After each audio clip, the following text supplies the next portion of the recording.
Hi friends, ये एक analogue multimeter है। इससे हम रेजिस्टेंस, वोल्टेज, करंट आदि माप सकते हैं।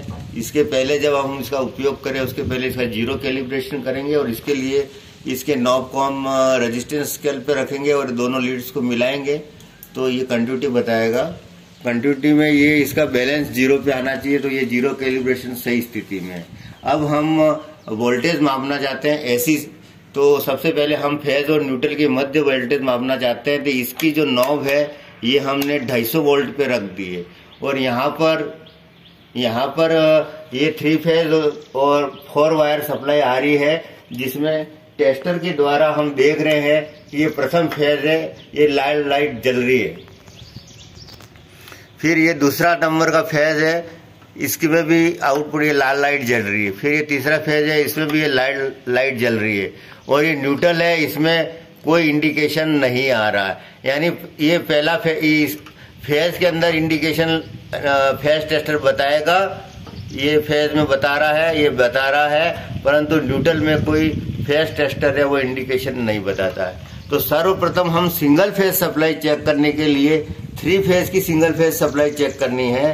तो हमें यहाँ पर R, Y, B 3 फेज है और एक न्यूट्रल है।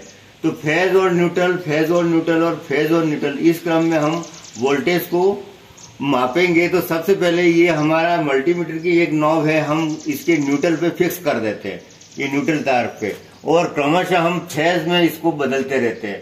तो ये आप देखेंगे कि इसकी रीडिंग आ रही है 250 के लगभग आ रही है। फिर ये पहला फेज, फिर हम दूसरे फेज पे देखेंगे ये, तो ये 250 के लगभग आ रही है। फिर हम तीसरे फेज पे देखेंगे, ये 250 के लगभग आ रही है। इससे ये सिद्ध हो रहा है कि हमारा न्यूट्रल और फेज, तीनों फेज में क्रमशः 250 वोल्ट की सप्लाई आ रही है, यानी वोल्टेज पूरा आ रहा है। अब हम क्या करेंगे कि 2 फेजों के मध्य वोल्टेज मापना है, तो इसके लिए हमको 400 वोल्ट मापना पड़ेगा।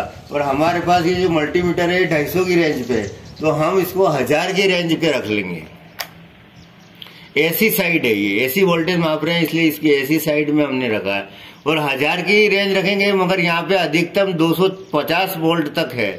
तो प्रत्येक रीडिंग में हमको 4 का मल्टीप्लीकेशन करना पड़ेगा।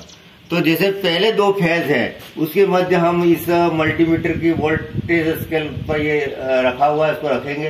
तो ये लगभग 100 के आसपास है, 100 से भी ऊपर जा रहा है। और इसमें हमने 4 का गुणा किया तो ये लगभग 440 वोल्ट के आसपास वोल्टेज आ रहा है। ठीक है, अब आगे वाले 2 वोल्ट फेज हम लेंगे, तो इसमें भी ये 100 के आसपास आ रहा है। तो ये भी 404 का गुणा करने पर 440 आ जाएगा। इसके बाद तीसरा और पहला लगाते हैं, तो ये 4 का गुणा करने पर इसमें भी 440 आ जाता है, यानी ये वोल्टेज हमारे पूरे आ रहे हैं। तो मल्टीमीटर, एनालॉग मल्टीमीटर के द्वारा हमें वोल्टेज कैसे मापना है, इसके लिए सबसे पहले हम रेजिस्टेंस स्केल पर जीरो कैलिब्रेशन करेंगे।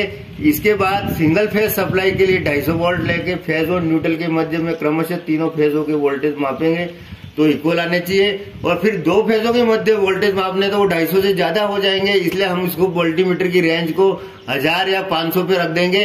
और क्रमशः 2 फेज लेंगे, R, Y, B और B, R।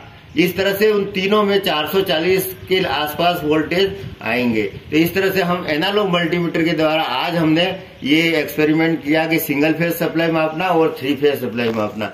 इसके साथ ही हम अर्थ के साथ भी माप सकते हैं। तो यहाँ पे अर्थिंग का भी प्रॉपर हमको दिख नहीं रहा है वायर, तो इसके बारे में हम बाद में देखेंगे। तो ये आज का ये हमने वीडियो बनाया है और ये आपको वोल्टेज मापने में आपके लिए उपयोगी होगा। धन्यवाद।